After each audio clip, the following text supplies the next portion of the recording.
Gladiator 2 could beat the original's box office, but it won't match its highest accomplishment.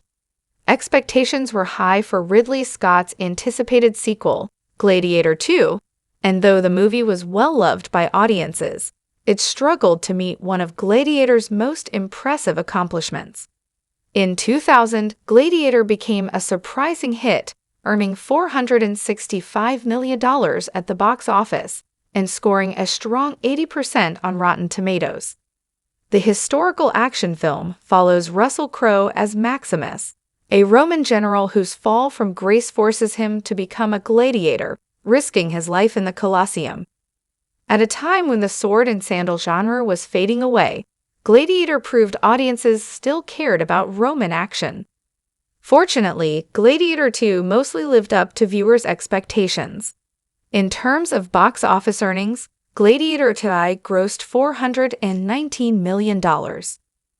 On Rotten Tomatoes, the movie earned a 71%. Although these numbers are a bit lower than those of Gladiator, they still prove that audiences were intrigued by the new movie and mostly impressed by its story. It is also important to note that Gladiator II raised the stakes of the franchise by having a star-studded cast and a massive budget. All in all, Gladiator 2 did the job of a good sequel. It brought the franchise back to life. Gladiator 2 will not come close to matching Gladiator's spot on the yearly box office charts. Despite the fact that Gladiator 2's box office was only $46 million below Gladiator's earnings, the movie was unable to reach one impressive box office goal that Gladiator accomplished. Back in 2000, Gladiator took the number 2 spot among the year's highest-grossing movies. The only movie to earn more than it was Mission Impossible EU. Unfortunately, Gladiator 2 could not reach those same heights, and is only the 11th highest-grossing film of 2024.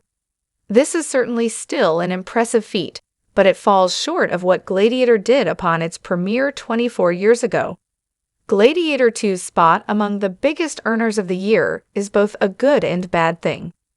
Gladiator 2's spot among the biggest earners of the year is both a good and bad thing.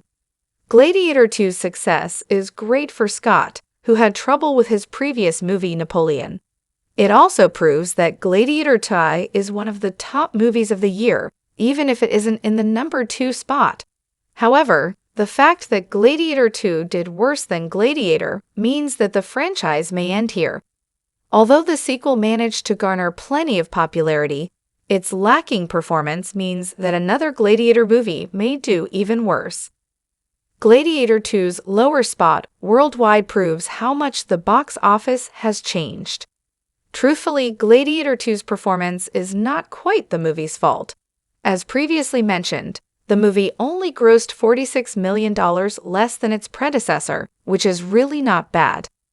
The difference is that the box office has changed immensely since 2000.